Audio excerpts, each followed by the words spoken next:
To save or not to save? I think we all know the answer to this question, but do we do it? I see it as a person going to the gym.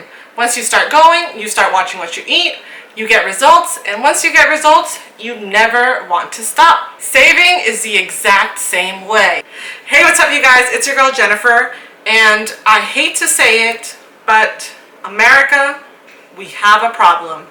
Everyone wants financial freedom and to make lots of money, but we don't know how to save. Which is why close to 70% of Americans living and breathing right now have less than $1,000 saved for any kind of emergency. Yes, less than $1,000. Another fun fact that, well, just totally blew me away is that millennials aged 35 and under have a personal savings rate of negative 2%. Negative 2%. And I just simply can't handle that. I can't. It needs to change. It just does.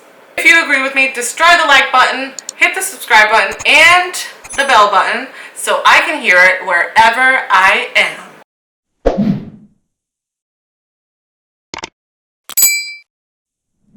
Saving is more of how much you can stop yourself from spending as opposed to just solely putting away a portion of your money. So here are the 5 tips for saving money that have worked for me.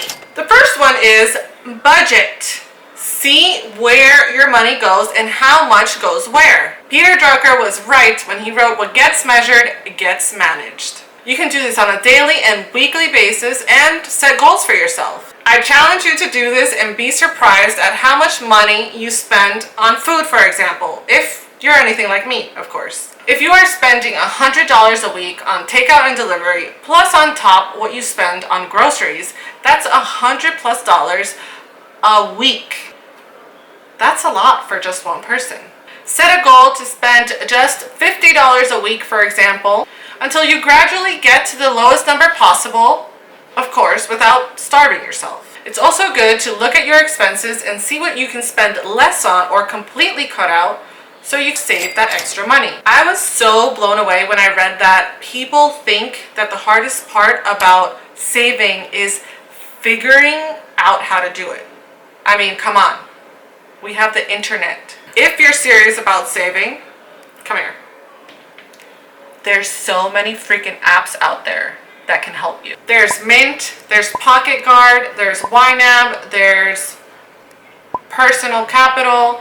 There's so many that you can just Google and download and see which ones work best for you. Second, I hope you're doing this already, but if you're not, start paying yourself first. Pay yourself first no matter what. No matter how much you make, set a percentage of your income aside in a separate account if necessary so you don't spend it, and this way you forget about it.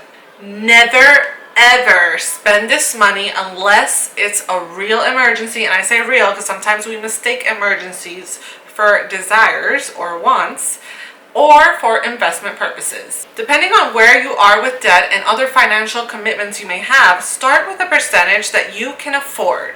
10% is the bare minimum you should start with if you can't do more. So unless you're buried in debt, this number should be 15, 20, 30% even. And trust me, once this account hits the thousands, you won't want to stop. The hardest part, I think, is both starting and staying consistent with it, just like going to the gym. But once you start, you'll want to keep adding and increasing this percentage to 15, 20, 30, even 50%.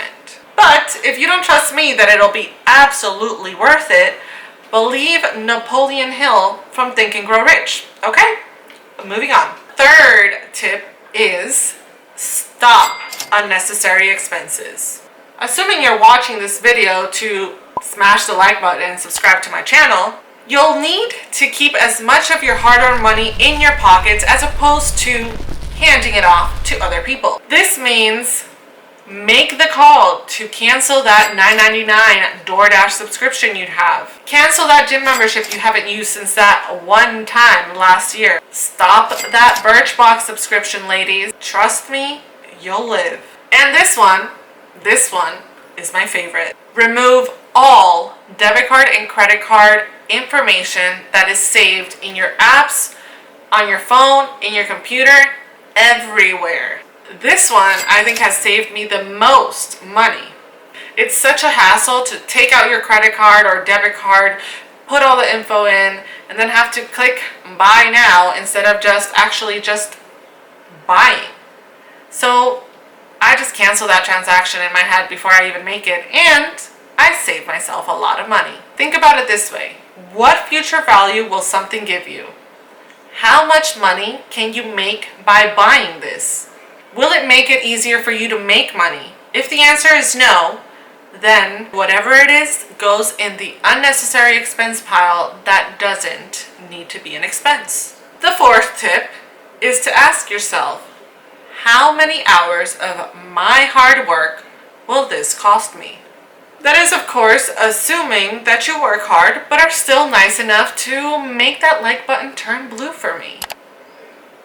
But anyways, this question should pop up into your head when you're out and about, maybe with friends, and that desire to get that $20 cocktail comes in, or maybe that $25 dinner. Now, by all means, I'm not saying don't ever spend your money on this. However, I want you to think about 1, how often do you generally go out?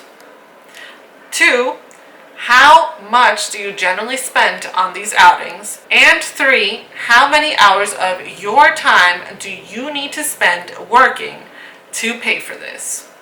Let's say you spend a whopping $50 a week every time you go out with your friends. And you go out every week, of course. That is $200 a month and $2,600 a year, which could be cut in half, a third, or even a fourth, depending on how many outings you're willing to give up. And I don't know about you, but I'd rather see those zeros in my bank account. My fifth and last tip is pay with cash. After you've budgeted and have some fun money, withdraw that fun money and spend it on whatever you want to spend it on. But don't spend any more than that. Like this, you will physically see and feel your money leaving your hand. I read this amazing book by Dave Ramsey called The Total Money Makeover, and I found this mind-blowing statistic. Are you ready for it? Consumers spend more when paying with a card than when paying with cash. Now, I forgot what his exact percentage of this statistic was, but for the sake of this video, I did some digging, did some research, and I got some updated numbers. And this is the mind-blowing part. People are willing to spend up to 100% more when paying with a credit card or debit card, whatever. If your eyes just got big and your jaw dropped, no worries, because it happened to me too. Anyways, will you just keep this in mind next time you go and pay with a credit card or debit card? I'll leave the link to the article down below if you're interested in more cash versus credit spending stats, which I'm sure you'll find quite interesting. Now, I'm not saying I'm against credit cards at all. If you're disciplined enough and know how to use them, you can actually save big bucks with credit cards. That is, spending only what you can afford, of course. But if you know you can't handle spending just that, then take them out of your wallets. Stash them, hide them, throw them out, cut them up. I don't care. Don't use them. Stay out of debt. Leave me a comment down below letting me know if I should make a video of how to pay off your credit cards. And one last bonus tip. Just because you have it doesn't mean you should spend it. But you can spend 5 seconds letting me know you made it to this part in the video by leaving me a comment down below, smashing the subscribe button, that like button, and that bell button while you're at it. Just smash them all. Just do it for the algorithm. If you have money left over, stash it somewhere, forget about it for a while, but don't feel like you need to spend it. millennials are very much in the mindset of, if I have $100, I can spend $100.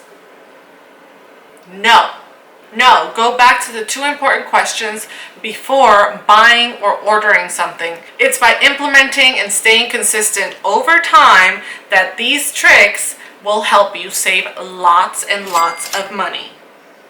Trust me. Remember, us millennials need to get our personal savings rate up from the negative 2%. I still can't believe it. I just can't. With that being said, thank you all so much for watching if you made it to this point in the video.